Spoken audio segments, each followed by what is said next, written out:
नमस्कार साथियों, कैसे हैं आप सभी। स्वागत करता हूं मैं आपका सक्सेस एग्रीकल्चर इंस्टीट्यूट के इस ऑनलाइन प्लेटफॉर्म पे, जहां मैं आपके साथ में जुड़ा हुआ हूं एक बहुत ही इम्पोर्टेंट टॉपिक को लेकर के। साथियों, जैसे कि आपको पता है कि हम लोग जो है वो 12th क्लास की यूट्यूब पर फ्री क्लासेस चला रहे हैं। जो भी 12वीं के बच्चे अगले साल बोर्ड परीक्षा में बैठने वाले हैं, उनके लिए ये क्लासेस बहुत ही ज़्यादा उपयोगी होने वाली है। तो सभी जितने भी विद्यार्थी हैं 12वीं के, वो सभी लोग जुड़ जाइए और पेन और कॉपी हाथ में ले लीजिए। हम लोग आज बहुत ही इंपॉर्टेंट चीज़ें डिस्कस करेंगे। आप सभी लोग ध्यान अपना बोर्ड पे लगाएंगे, ठीक है। जैसा कि आपको पता है कि हमारे कई सारे वीडियोस 3-4 वीडियोस जो है यूट्यूब पे पहले से डल चुके हैं। मैं उम्मीद करता हूं कि आप लोग उनको देख रहे होंगे और समझ रहे होंगे। अगर आप उन वीडियो को देख पा रहे होंगे तब आपको आगे की चीज़ समझ में आएगी, क्योंकि जो वीडियोस हैं वो एक दूसरे से इंटरलिंक होते हैं। इसकी जो थ्योरी है, हम लोग क्वेश्चन के साथ साथ थ्योरी भी पढ़ रहे हैं ताकि आपका एक भी क्वेश्चन ना छूट पाए, ठीक है। तो मैं उम्मीद करता हूँ कि आप लोग जो है वो जोश के साथ में पढ़ाई कर रहे होंगे और अपने 12th क्लास की जो आपकी मंशाएं हैं, जितने भी आपको परसेंट लाने हैं, उस मंशा से आप लोग पढ़ रहे होंगे। अगर कोई विद्यार्थी ऐसा है जिसको कि किसी प्रकार की जानकारी चाहिए या फिर वो किसी प्रकार के एग्रीकल्चर से संबंधित परीक्षाओं की तैयारी करना चाहता है, तो हमारा संस्था है सक्सेस एग्रीकल्चर इंस्टीट्यूट, जो कि भोपाल में स्थित है।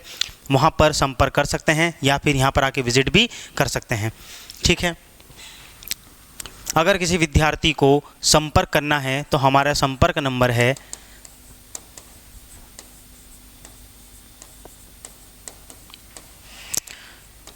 'संपर्क नंबर है, हमारा कॉन्टैक्ट नंबर है, मोबाइल नंबर है, ठीक है। कोई भी विद्यार्थी किसी प्रकार से एग्रीकल्चर की कोई भी परीक्षा की तैयारी करना चाहता है तो वो हमारे संस्था में संपर्क कर सकता है।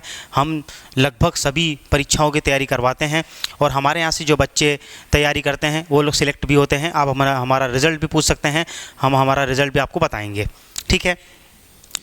तो जैसा कि हम लोग पढ़ रहे थे, हम लोग जो है वो कुछ पढ़ रहे थे, यहाँ तक हम लोगों ने क्वेश्चन को देख लिया था। ये रेशे की मात्रा 18% से अधिक को क्या कहलाते हैं? मोटा चारा कहलाता है।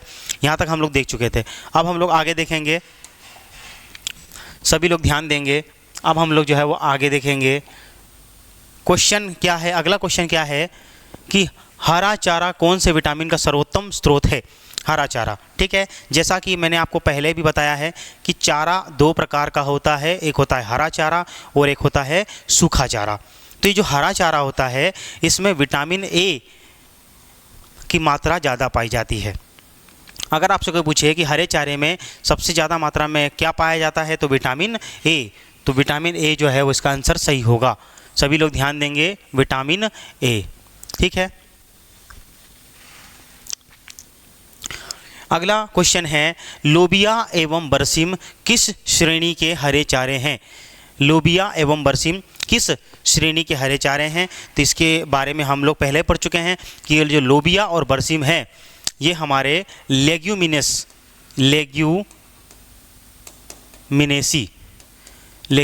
का मतलब क्या होता है? दलहनी कुल की फसलें हैं। दलहनी कुल की फसलों का मतलब क्या होता है? 2 दाल वाले हरे चारे हैं। ये क्या है? 2 दाल वाले का मतलब होता है द्विदलीय। इसके ऊपर क्वेश्चन हम लोग पहले भी डिस्कस कर चुके हैं कि द्विदलीय क्या होता है। द्विदलीय का मतलब होता है लेग्यूमिनस, दलहनी फसलें। तो बरसीम और लोबिया किस श्रेणी में आते हैं? तो सभी लोग बताएंगे 2 दाल वाले हरे चारे, ठीक है। कोई दिक्कत है क्या?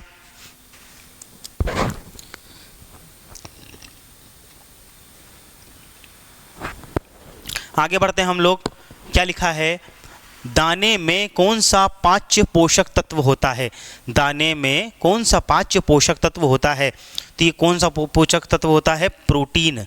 क्या होता है? प्रोटीन। सभी लोग ध्यान देंगे, कौन सा होता है दाने में? दाना मतलब होता है कॉन्सनट्रेट, ठीक है।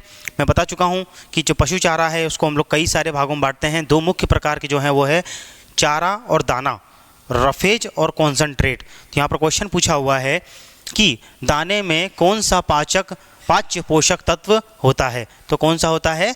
प्रोटीन, ठीक है। अगला प्रश्न है, किसी खाद्य में पोषक तत्व की प्रतिशत मात्रा जो पच जाती है क्या कहलाती है? ठीक है, जो किसी खाद्य में पोषक तत्व की प्रतिशत मात्रा जो पच जाती है वो क्या कहलाती है? तो वो कहलाती है पाचन गुणांक। ठीक है, इसका एक फॉर्मूला होता है, इसको हम लोग आगे डिस्कस करेंगे। अभी आप लोग याद कर लो कि पाचन गुणांक, इसको इंग्लिश में कहते हैं डाइजेस्टिव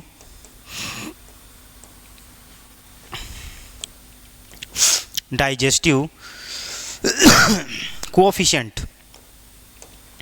क्या कहते हैं? डाइजेस्टिव कोएफिशिएंट, यानी कि पाचन गुणांक। ठीक है, कि किसी भी खाद्य पदार्थ में पोषक तत्व की वह प्रतिशत मात्रा है जो पच जाती है वो क्या कहलाती है? पाचन गुणांक। ठीक है, चलिए अगला क्वेश्चन क्या है? पशु राशन का अधिकतर भाग किस रूप में लेते हैं? ठीक है, यहाँ लिखा है पशु राशन का अधिकतर भाग किस रूप में लेते हैं। तो हम लोग पहले बात कर चुके हैं। ठीक है, किस रूप में लेते हैं? कार्बोहाइड्रेट के रूप में। किस रूप में? कार्बोहाइड्रेट। लगभग याद करिए 3/4 या फिर 75% जो राशन है वो किस रूप में लेते हैं? कार्बोहाइड्रेट के रूप में। ठीक है, किस रूप में लेते हैं? कार्बोहाइड्रेट के रूप में। पशु राशन का अधिकतर भाग किस रूप में लेते हैं? तो कार्बोहाइड्रेट, यानी कि 3/4 रूप में कार्बोहाइड्रेट लेते हैं। ज़्यादातर राशन का जो हिस्सेदारी होती है वो कार्बोहाइड्रेट की होती है, उसके बाद प्रोटीन और फैट की बारी आती है। ठीक है, तो जल्दी से आप लोग इन क्वेश्चन को पढ़ लीजिए। अगर आपको किसी प्रकार का कोई डाउट आता है तो आप लोग कमेंट बॉक्स में पूछ सकते हैं। ठीक है,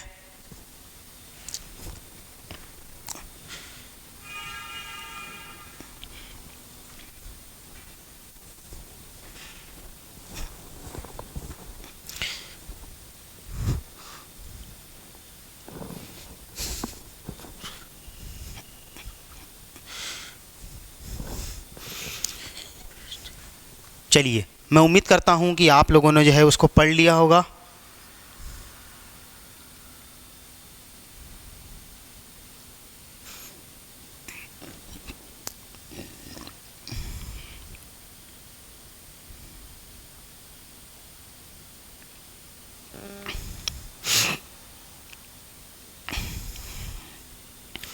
आगे बढ़ते हैं हम लोग। आगे जो है वो आगे अच्छे अच्छे क्वेश्चन और हमारा इंतज़ार कर रहे हैं, तो सभी लोग ध्यान देंगे बोर्ड पे।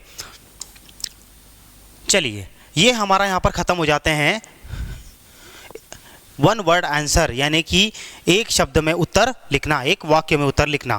अब जो हमारे प्रश्न आएंगे वो आएंगे अति लघु उत्तरीय प्रश्न। अति लघु उत्तरीय प्रश्न का मतलब ये होता है कि हमारे सामने क्वेश्चन रहेगा, प्रश्न रहेगा, हमको उसको बहुत छोटे से में लगभग 2 या 3 या 4 लाइन में मैक्सिमम उसको लिखना है। इसी को कहते हैं हम लोग अति लघु उत्तरीय। ठीक है, एग्ज़ाम में कई प्रकार के इस प्रकार के क्वेश्चन आते हैं, हमको इनको देखना है। सभी लोग बोर्ड पे ध्यान देंगे। ठीक है, सभी लोग जो है वो बोर्ड पे ध्यान देंगे। सबसे पहला जो हमारा क्वेश्चन है वो है प्रश्न नंबर 1, संतुलित आहार की परिभाषा लिखिए। संतुलित आहार की परिभाषा लिखिए। तो ये मैं आपको, अगर आपने पुराने वीडियो देखे होंगे तो उसमें हम लोगों ने 4 प्रकार के राशन की बात की थी।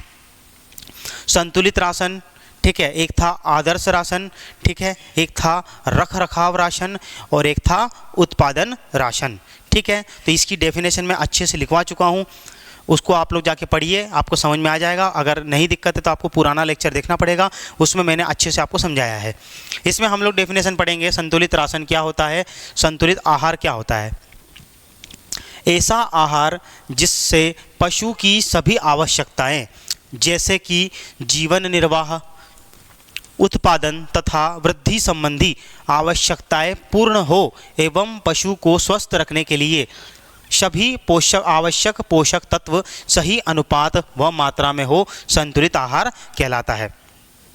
संतुलित आहार का मतलब क्या होता है? Balanced ration. बैलेंस्ड राशन या संतुलित का मतलब ये होता है कि हमको पशु को जो भी पोषक तत्व या जो भी आहार में जो न्यूट्रिएंट होते हैं उसको हमको बैलेंस्ड मात्रा में देना है, ताकि जो भी पशु कोई सा भी काम कर रहा हो, चाहे वो दूध उत्पादन कर रहा हो, चाहे वो ऊन उत्पादन कर रहा हो, चाहे वो मांस उत्पादन कर रहा हो, उस पशु को जो हम लोग आहार दे रहे हैं वो सफिशिएंट मात्रा में उससे पोषक तत्व मिल पाए। ठीक है, वही लिखा हुआ है कि ऐसा आहार जिससे कि सभी आवश्यकता, जैसे कि वह जीवन निर्वाह कर पाए, उत्पादन या फिर वृद्धि संबंधी, यानी कि कोई बछड़ा है और वृद्धि कर रहा है, उसको भी हम लोग ये संतुलित आहार दे सकते हैं। सभी आवश्यकताएं पूर्ण हो एवं पशु को स्वस्थ रखने के लिए सभी आवश्यक पोषक तत्व सही अनुपात व मात्रा में प्राप्त हो, यानी कि हमारे पशु को जो है वो स्वस्थ रखने के लिए, हेल्दी रखने के लिए जितने भी पोषक तत्व हैं वो सही अनुपात व मात्रा में उसको मिल पाए, ये क्या कहलाता है? संतुलित आहार। ठीक है, क्लियर हो गया। देखिए ये प्रश्न जो है वो 2016 में पूछा जा चुका है, तो क्वेश्चन जो है वो आते रहते हैं, आपको इसको पढ़ना पड़ेगा। ठीक है, अगर ये डेफिनेशन आपको नहीं समझ में आ रही है तो इससे और अच्छी डेफिनेशन में परिभाषा जो है मैं पुराने वीडियो में बता चुका हूँ, आप लोग उसको देख सकते हैं। ठीक है,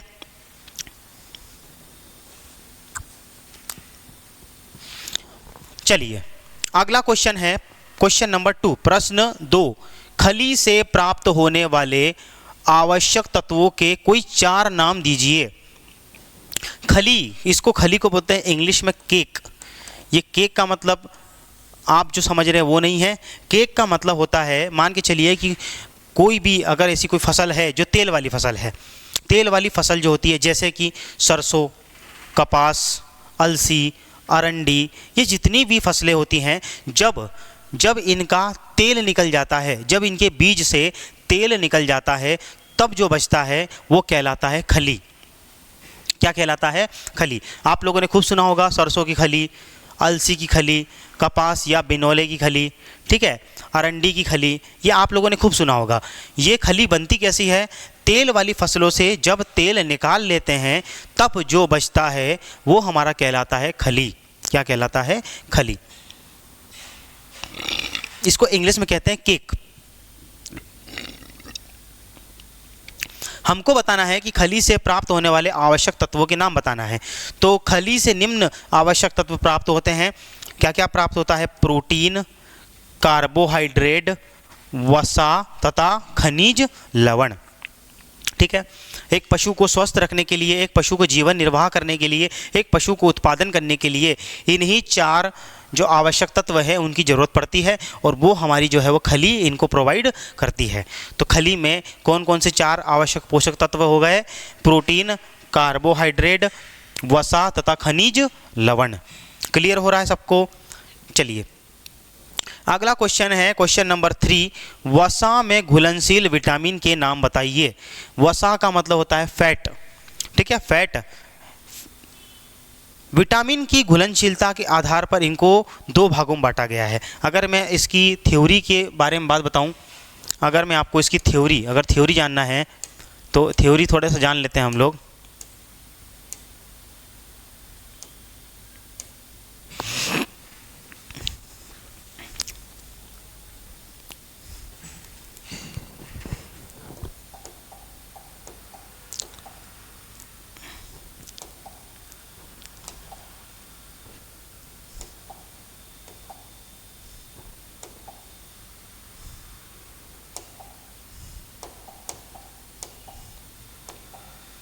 इसको आप कॉपी में नोट कर लीजिए।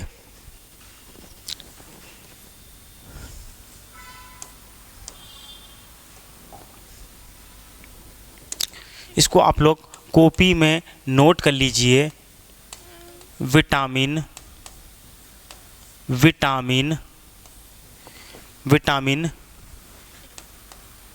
की एक अलग से ही इसके लिए स्लाइड ले लेते हैं। हो सकता है आपको ना दिख रहा हो, इसके लिए अलग से एक स्लाइड हम लोग ले लेते हैं।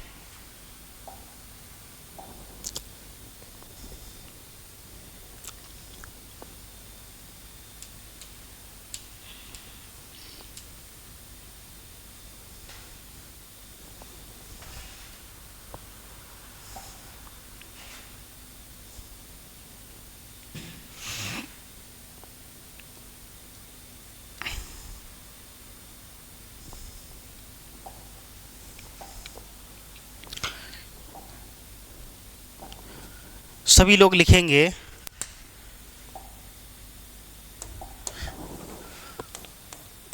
दिख रहा है सबको? लिख लीजिए विटामिन की घुलनशीलता,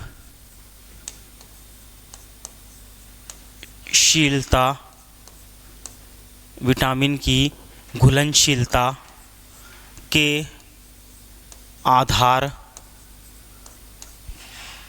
पर वर्गीकरण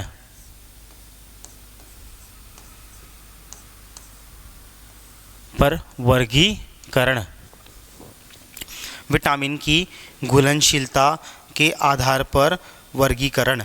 ठीक है। विटामिन की घुलनशीलता के आधार पर वर्गीकरण को दो भागों में बांटा गया है। ठीक है। कुछ ऐसे विटामिन होंगे, पहला नंबर है वसा में घुलनशील विटामिन, वसा में घुलनशील विटामिन, वसा में घुलनशील विटामिन। वसा में घुलनशील विटामिन की संख्या 4 है। वसा में घुलनशील विटामिन की संख्या कितनी है? 4 है। ये 4 कौन कौन से हैं? तो सभी लोग लिख लीजिए आप लोग। Vitamin A comma vitamin D, vitamin A, vitamin D, vitamin E, vitamin A, vitamin D, vitamin E और विटामिन के। अब जो विद्यार्थी जो पहले से इस वीडियो सीरीज़ को देख रहे हैं उनके लिए एक क्वेश्चन है। आप लोग जो है इन सभी विटामिन के अन्य नाम बताइए। आप लोग इन सभी विटामिन के अन्य नाम बताइए। बताइएगा मतलब आप लोग कमेंट बॉक्स में टाइप करके बताइए कि जितने भी विटामिन मैंने लिखे हैं इनके अन्य नाम क्या है। इससे पहले की वीडियो में मैं आपको इसके अन्य नाम बता चुका हूँ। सभी लोग बताएंगे जल्दी से। सभी लोग जल्दी से इन सभी विटामिन के अन्य नाम बताएंगे। जल्दी से बताइए आप लोग। जो भी 12th के विद्यार्थी हैं जो कि सीरियसली पढ़ाई कर रहे हैं उनको जो है वो पता होना चाहिए, क्योंकि कल की क्लास में मैं बता चुका हूँ। ठीक है। जल्दी से आप लोग बता दीजिए।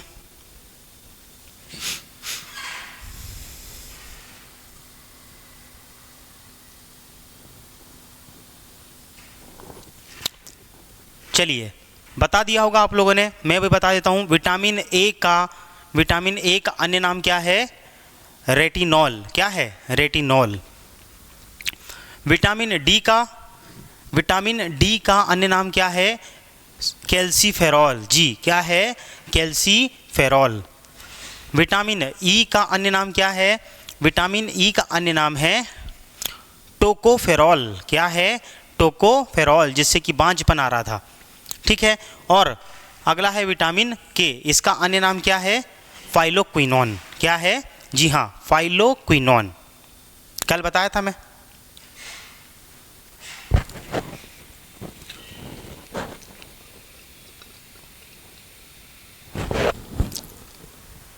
फाइलोक्विनोन। तो ये जो 4 ऐसे विटामिन हैं जो कि वसा में घुलनशील है, यानी कि फैट सॉल्युबल है। इसको इंग्लिश में कहते हैं फैट सॉल्युबल विटामिन। ठीक है। चलिए, दूसरा जो वर्गीकरण है, ये पहला हो गया वसा में घुलनशील, जो कि कौन कौन से हैं? Vitamin A, vitamin D, vitamin E और विटामिन के। दूसरा है जल में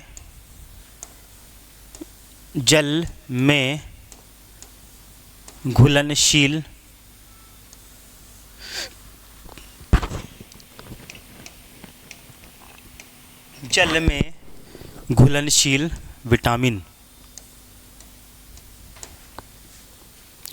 जल में घुलनशील विटामिन। ठीक है। किसी को पता है क्या ऐसे कौन से विटामिन हैं जो जल में घुलनशील होंगे? तो ऐसे कौन से हैं? विटामिन बी और विटामिन सी। क्या है? विटामिन बी और विटामिन सी।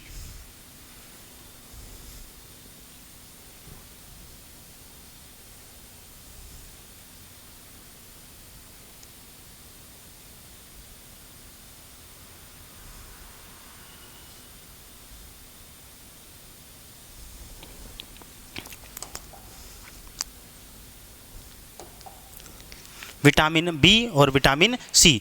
वही क्वेश्चन फिर से कि विटामिन बी का अन्य नाम क्या होगा और विटामिन सी का अन्य नाम क्या होगा? बताइए सब लोग, कमेंट बॉक्स में सभी लोगों को बताना है। जितने भी वो विद्यार्थी इस वीडियो को देख रहे हैं सभी को बताना आवश्यक है, क्योंकि उसी से पता चलेगा कि आपकी तैयारी कैसी चल रही है। ठीक है, क्योंकि ऐसा ना हो कि हम लोग आगे पढ़ रहे हैं और पीछे का साफ होते जा रहा है। ठीक है, ऐसा ना हो, हमको सारी चीज़ें जो है वो ध्यान में रखनी पड़ेगी। विटामिन बी का अन्य नाम क्या है? देखिए, विटामिन बी का अन्य नाम बताने से पहले हमको ये बताना पड़ेगा कि विटामिन बी, अब बी के भी कई सारे प्रकार हैं, B1, B2, B3, ठीक है, B5, B6, B12, ये कई प्रकार के हमारे बी के टाइप हैं। तो इसका तो बता पाना मुश्किल है। लेकिन विटामिन सी तो केवल एक ही है। इसका अन्य नाम क्या था? एस्कॉर्बिक एसिड या एस्कॉर्बिक अम्ल। ठीक है, तो जल्दी से इसको आप लोग नोट कर लीजिए, लिख लीजिए अपनी कॉपी में। एग्ज़ाम में क्वेश्चन आता ही आता है कि कौन से विटामिन हैं जो वसा में घुलनशील है और कौन से विटामिन हैं जो कि जल में घुलनशील है। ठीक है, अरे हो गया। चलिए अब हम लोग जो है वो आगे बढ़ते हैं।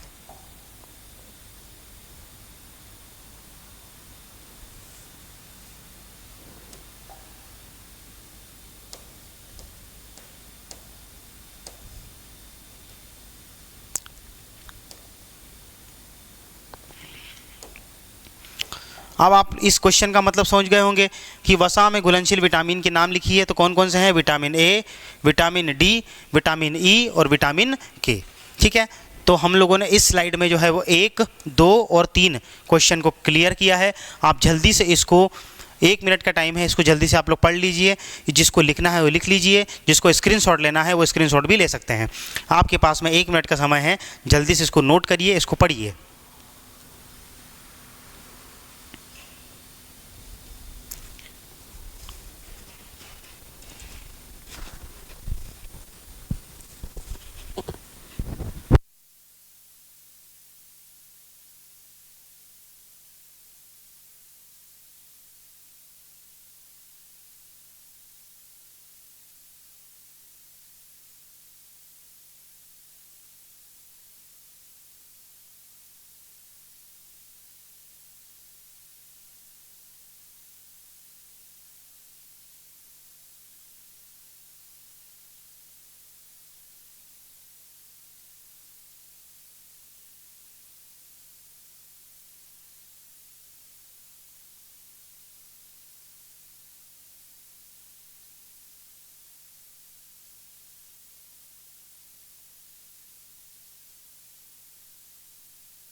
चलिए, आपने इसको पढ़ लिया होगा, आगे बढ़ते हैं हम लोग।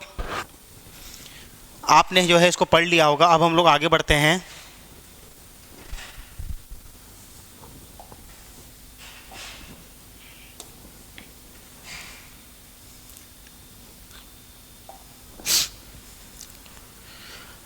अगले क्वेश्चन क्या कह रहा है कि आदर्श राशन की परिभाषा लिखिए। ठीक है, आदर्श राशन की परिभाषा लिखिए। तो इसके बारे में हम लोग पहले भी डिस्कशन कर चुके हैं। आदर्श राशन, उत्पादन राशन, रख रखाव राशन और एक और कौन सा राशन था?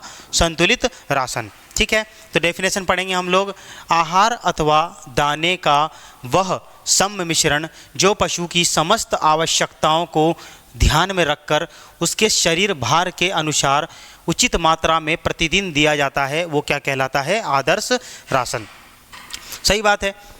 आहार तथा दाने का मतलब कि हमको इसमें इस प्रकार से हमको चारा और दाना और आहार इस प्रकार से हमको सम मिश्रण यानी कि मिलाना है जो पशु की समस्त आवश्यकता है, उसकी जो भी आवश्यकता है उसको पूरी करे, उसको ध्यान में रखकर उसके शरीर भार के अनुसार, मतलब कि उसका जो उसका बॉडी वेट कितना है, उसके शरीर को कितना भोजन लगेगा, उसके आधार पर हम लोग जो है वो इस आहार को डिसाइड करते हैं। अनुसार उचित मात्रा में प्रतिदिन दिया जाता है, जो कि कब दिया जाता है? रोज प्रतिदिन दिया जाता है। क्या कहलाता है? आदर्श राशन कहलाता है। क्या कहलाता है? आदर्श राशन कहलाता है। ठीक है।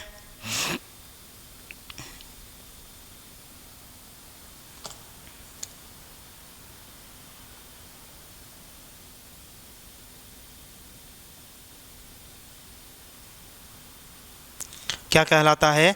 आदर्श राशन कहलाता है।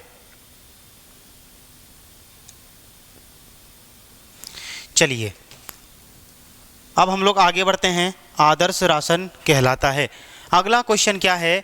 प्रश्न नंबर 5, पशु आहार में आवश्यक किन्हीं 4 खनिजों के नाम लिखिए।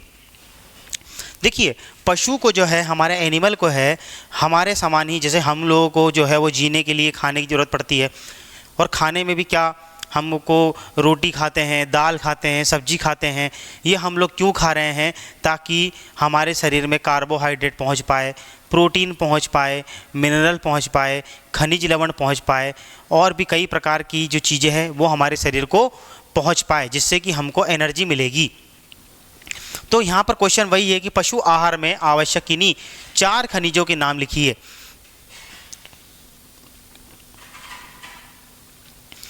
मतलब कि पशु को आहार देने के लिए हम लोग किन में से किन खनिजों को हम लोग मिलाएंगे। तो हम लोग इसके बारे में पढ़ चुके हैं थोड़ा थोड़ा कि क्या मिलाएंगे? नमक। क्या मिलाएंगे? नमक। नमक क्यों मिलाएंगे? क्योंकि नमक में क्या होता है? सोडियम और क्लोराइड, सोडियम क्लोराइड का मिश्रण होता है नमक। तो हमारे पशु को क्या मिल जाएगा? सोडियम भी मिल जाएगा और क्लोरीन भी मिल जाएगा। और क्या मिलाएंगे? हड्डी का चूरा। क्या मिलाएंगे? हड्डी का चूरा खनिज हो सकता है। हड्डी के चूरे में क्या हो सकता है? कैल्शियम और फास्फोरस। हड्डी का चूरा देने से हमारे पशुओं को क्या मिल जाएगा? कैल्शियम और फास्फोरस। लोहा। अब लोहे का मतलब ये नहीं होता है कि हम लोग जो है वो पशु को लोहा खिला देंगे, ठीक है। लोहे का मतलब यहाँ पर हो रहा है आयरन से। किससे होता है? आयरन से। मतलब कि हम लोग पशुओं को ऐसा चारा या ऐसा दाना या ऐसा खाना खिलाएंगे जिसमें लोहे की मात्रा अधिक होती है। जैसे कि आप लोगों ने सुना होगा कि पालक जैसे होता है उसमें आयरन की मात्रा अधिक होती है, इसीलिए हमको आयरन पालक खाने की सलाह दी जाती है। क्यों? क्योंकि उसमें क्या होता है? आयरन। अगर हम लोग पालक खाएंगे तो हमारे अंदर क्या पहुंचेगा? आयरन, और हमारी हड्डियां क्या होगी? रक्त क्या होगा? मजबूत होगा। तो क्या मिलना चाहिए? लोहा या आयरन भी पशु को खिलाना चाहिए। आयोडीन भी पशु को खनिज के रूप में खिलाना चाहिए, ठीक है, क्योंकि इसकी वजह से भी हमारे शरीर में या पशु के शरीर में कई प्रकार की गंभीर समस्याएं या बीमारियां हो सकती है, ठीक है। वही बात है, आयोडीन को भी ऐसा नहीं कि आयोडीन ला के पशु को खिला दिया। आयोडीन को भी हम लोग कई प्रकार से देंगे। जैसे कि आपने सुना होगा आजकल जो नमक आ रहे हैं वो आयोडीन युक्त आ रहे हैं, तो ऐसा नमक जो कि आयोडीन युक्त हो उसको हम लोग खिला देंगे। तो ये नमक जो हम लोग खिलाएंगे अगर ये आयोडीन युक्त हुआ तो हमारा सोडियम भी पहुँच जाएगा, क्लोरीन भी पहुँच जाएगा और आयोडीन भी पहुँच जाएगा, ठीक है। आयोडीन भी पहुँच जाएगा। क्लियर हो गया? तो 4 खनिज का मतलब समझ में आ गया आपको? चलिए अगला क्वेश्चन क्या है? पशु आहार के लिए आवश्यक तत्वों अवयवों के नाम लिखिए। ठीक है, ये 2023 का क्वेश्चन है। 2023 का क्वेश्चन क्या बोल रहा है? पशु आहार के लिए आवश्यक तत्वों के नाम लिखिए। ठीक है, तो कौन कौन से तत्व है? मैंने अभी आपको बताया पशु आहार के लिए निम्न आवश्यक तत्वों की आवश्यकता होती है। जैसे कि उसको पानी की ज़रूरत पड़ेगी, सही बात है, उसको प्रोटीन की ज़रूरत पड़ेगी, उसको कार्बोहाइड्रेट की ज़रूरत पड़ेगी, वसा की ज़रूरत पड़ेगी, विटामिन की ज़रूरत पड़ेगी और खनिज लवण की ज़रूरत पड़ेगी। ठीक है, और इन ज़रूरतों को हम लोग किसके ज़रिए देंगे?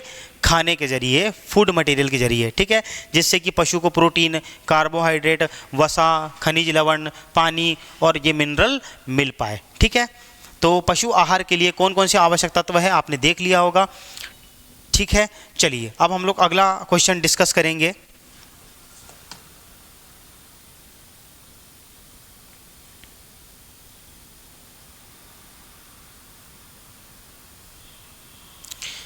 अब हम लोग जो है वो अगला क्वेश्चन डिस्कस करेंगे। क्या क्वेश्चन है? 1 ग्राम कार्बोहाइड्रेट तथा वसा कितनी कितनी ऊर्जा उत्पन्न करते हैं? ठीक है, इस बारे में आपको मैं पहले भी कह चुका हूँ, पहले भी पूरी की पूरी थ्योरी बताई थी कि कार्बोहाइड्रेट, प्रोटीन, वसा जब ऑक्सीकृत होते हैं हमारे शरीर में, जब ये ऑक्सीकृत होते हैं तो ये कितनी ऊर्जा उत्पन्न करते हैं।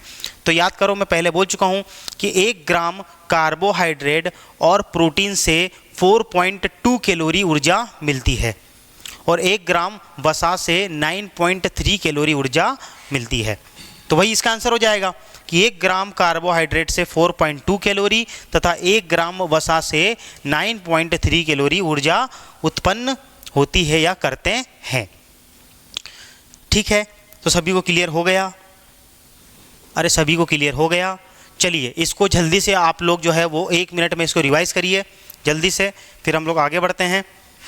इसको जल्दी से आप लोग रिवाइज़ करिए, क्या क्या पढ़ लिया इस स्लाइड में हम लोगों ने। क्वेश्चन के साइड में देखिए आपको वर्ष भी लिखा है कि कौन से वर्ष में कौन सा प्रश्न पूछा गया है। ठीक है, तो ये प्रश्न काफ़ी इंपॉर्टेंट होते हैं।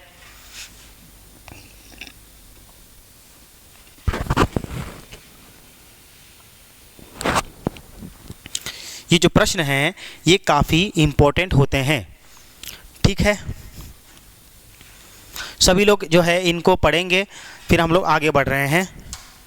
आदर्श राशन की परिभाषा लिखिए। अगर इसकी जगह आपको संतुलित राशन की परिभाषा तो पहले आई चुकी है। ठीक है, अगर आपको उत्पादन राशन की पूछे तो आप लिख सकते हैं, थ्योरी पढ़ चुके हैं। और क्या होता है चौथा? हाँ, रख रखाव राशन, उसकी भी डेफिनेशन या परिभाषा में बता चुका हूँ।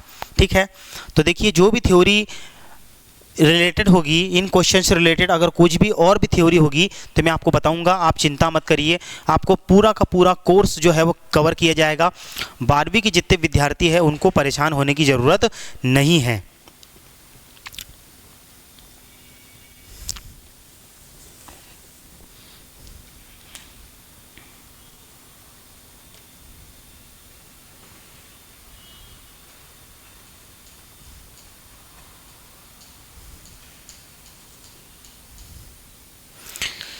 चलिए साथियों, तो इस वीडियो में हम लोगों ने कई सारी चीज़ें देख ली है।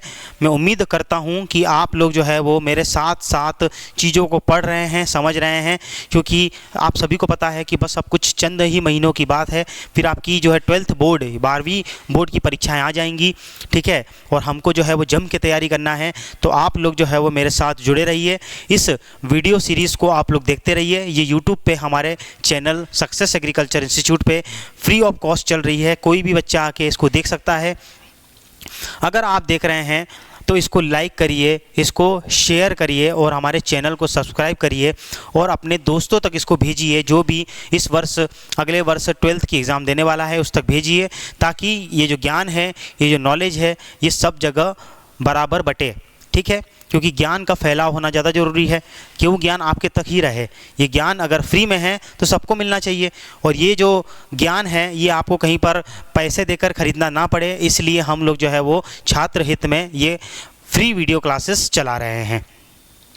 ठीक है, तो मैं उम्मीद करता हूँ कि आप लोग जो है वो पढ़ाई करेंगे, और अगर कोई विद्यार्थी कृषि से संबंधित किसी भी प्रकार की प्रतियोगी या भर्ती परीक्षाओं की तैयारी करना चाहता है तो हमारे संस्था सक्सेस एग्रीकल्चर इंस्टीट्यूट में आकर संपर्क कर सकते हैं। यहाँ पर आके हमसे बात भी कर सकते हैं। हमारा जो है वो नंबर है, कॉन्टैक्ट नंबर जो है, मोबाइल नंबर है हमारा 7999376992 और 6। ठीक है, इस पर आप कभी भी कांटेक्ट करके पूछ सकते हैं, हमारी संस्था का मोबाइल नंबर है। चलिए साथियों, तो मिलते हैं अब किसी और अगले वीडियो में, तब तक के लिए धन्यवाद, नमस्कार।